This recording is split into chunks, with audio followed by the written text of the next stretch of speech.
I was saying to G,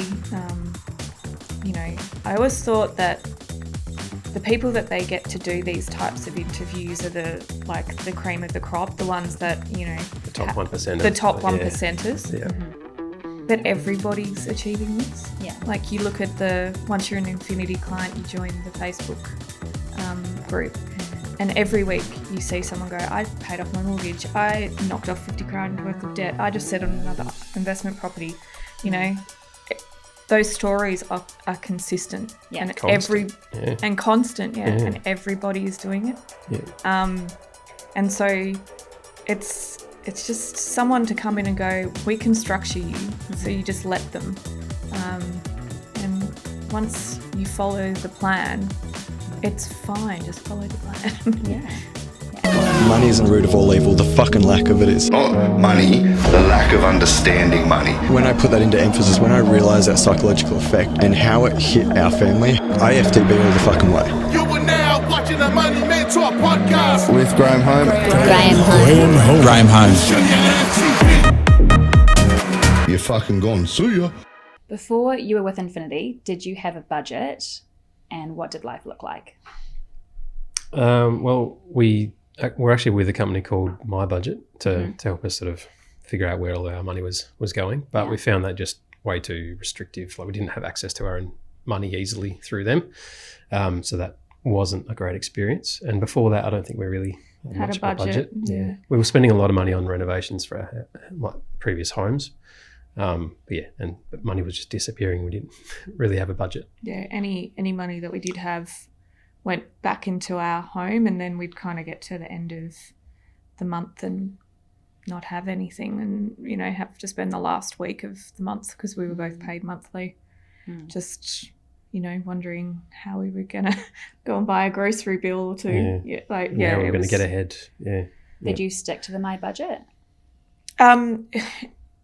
So they managed everything for you, but they budgeted down to a pool chemical, or so if you'd have like $330 a week in food, like that's what you got. And so and there was no concept of fuel food fund. It was like, okay, you need to put this amount away for some obscure item that you regularly may use, and it just sat in the My Budget bank account, and then when you needed it, you needed 24 to 48 hours to try and get it out of that bank account because it wasn't instant. Okay, so that sounds complicated. Yeah, it was annoying. Yeah, so the story I've got, the kind of one of the reasons why we just decided to change was I was at Bunnings in the pool chemical aisle and needed to get something because our pool was turning green, and I had to call them up and say, hey, I need this money out of that particular bucket, and said, oh, sorry, we can't do that. We don't do the transfers on weekends. And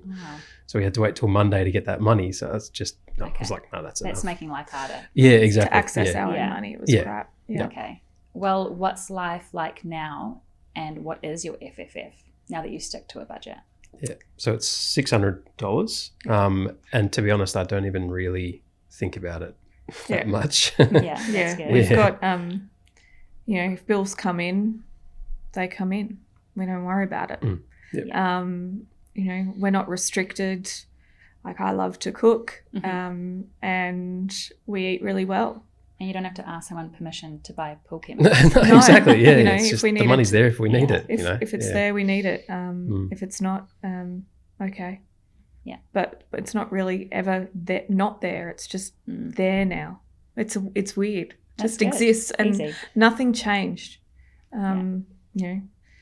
Nothing changed in terms of, I was made redundant, but then I got another role again. But our incomes haven't changed. We haven't, got a second job. We haven't got a, some random obscure inheritance. We just rejigged the way that we use our money. Yeah. You have something to show for it now. 100%. Yeah. Okay. Well, what would you say to someone who's maybe feeling hesitant about someone monitoring their spending? Well, if you knew how to do it, then you wouldn't need someone to monitor your spending. I like that. And I don't really have to monitor you guys anymore, which is great. No. But, there are some clients that aren't in the same position as us, I'm sure. Mm-hmm. But, you wouldn't be knocking on Infinity's door if you knew what you were talking about. That's right. And I mean, there are times where we go above the $600, but it's just kind of unexpected type stuff. Like because we try to refuel one car one week and the other one the next sort of thing, and sometimes that kind of overlaps into I need to go buy $50 this week, but then you make it up the next week. So it's and then we have anywhere from $60 to $30 left over in our FFF, and we've eaten really well, and we've bought lunches when we go to work, and we might have gone and got takeaway for on a Friday night when I can't be bothered cooking. Like, that's our usual week, and we live perfectly fine. That's good. That's good. And here's a fun one, but which one of you is the biggest spender out of the FFF? That would be Amy. Yeah. I knew that. But Rhett, what do you do to keep Amy in line? Not that you're really bad. No, there's not much I have to do. No, I mean, we do also allow ourselves a little bit of sort of personal spending money as well each month. So there's nothing to really worry about.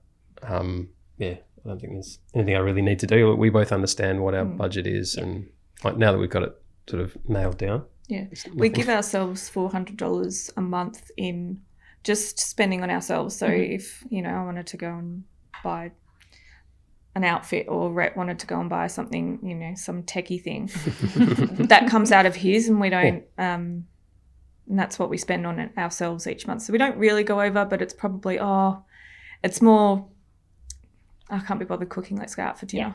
Yeah. And he'll go, I can cook, and I'll go, no, let's go out for dinner. Love that. And how has being with Infinity impacted your life overall? Well, we've gone from basically having a $1.1 million mortgage to $65,000 in personal debt. Yeah, to having 5, maybe 6 investment properties in a year. So, I mean, you tell me. It sounds pretty good. I think it's what we went to before. I think you guys have so much to show for your income now. We just, because we didn't change, like I said before, our incomes didn't change. Nothing's changed. We are rent vestors. Not everyone needs to be a rent vestor, but that was a choice that we made because it was a strategy that we wanted. But because we restructured, got the right advice, and it's an end-to-end service. It's the accountants, it's the lawyers, it's the relationship managers, it's the finance strategists, it's the wealth strategists, it's our financial advisor, our accountants. It was the whole package given to us that helped us get to a strategy. And it's kind of, as we entered into the podcast, we were like, okay, this is a bit of imposter syndrome. Should we even be here? And then just talking to G and doing the podcast, he's like, you guys have nailed it. Don't worry about it. And then, reflecting on some of the things he was saying, you've got 5 properties potentially making, 75 or 50K, even 50K a year of growth. That's something you didn't have 12 months ago. Yeah. It's just a complete change to where we were. And we're so fortunate that we found Infinity. And you have a whole team backing you as well. Like you said, your FS, Welsh, RM, there's more G. And all of the other people outside of Infinity as well. So like the accountants and the financial advisors. And it's just the process, the initial process of setting everything up, because we got like 4 properties just basically straight away from our first REM. So 2 in our super and then a dual occupancy.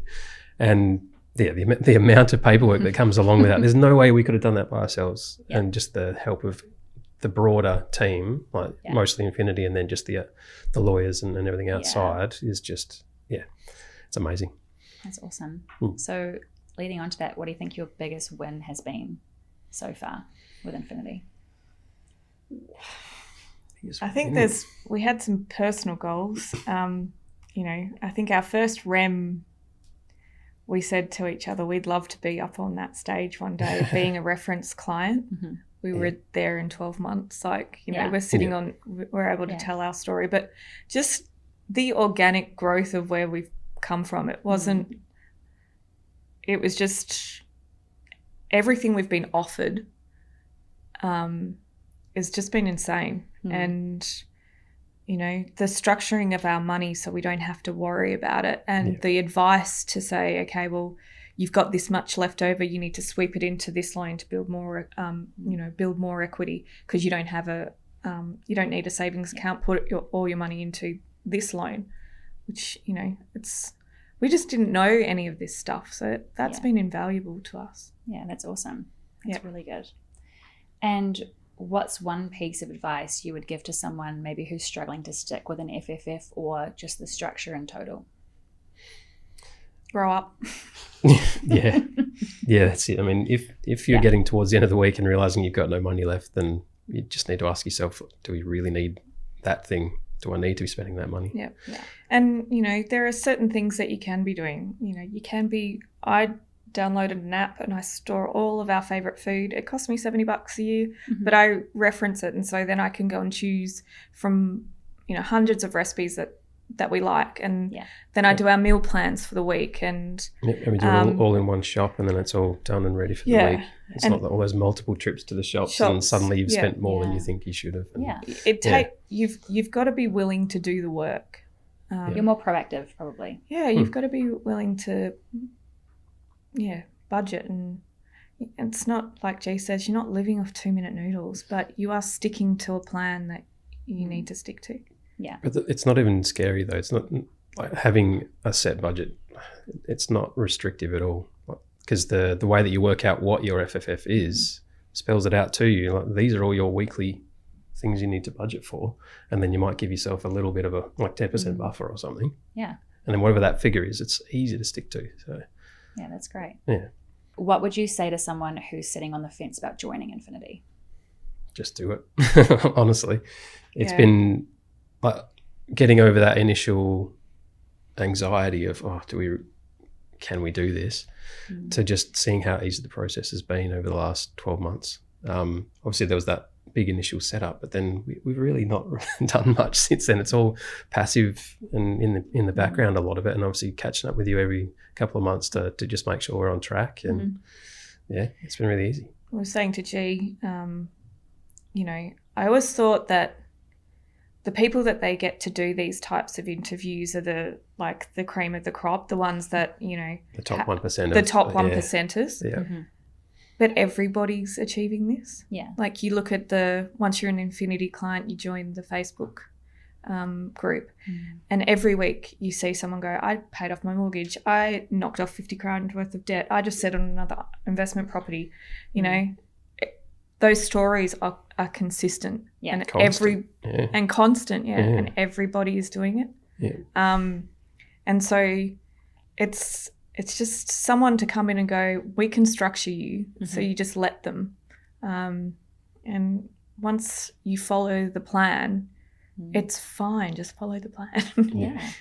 And you're just normal people doing everyday normal things. Yep. We've got a normal job. We've got a son, a cavoodle, and 2 cats. So we're normal people. And 5 or 6 investment properties. Yeah. Crazy. Yeah. Who would have thought? We didn't. That was just phenomenal. We thought we were walking away today with 5, and we potentially might be walking away with 6. That's incredible.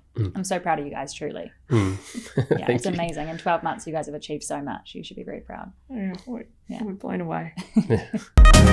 You're fucking gone. See ya.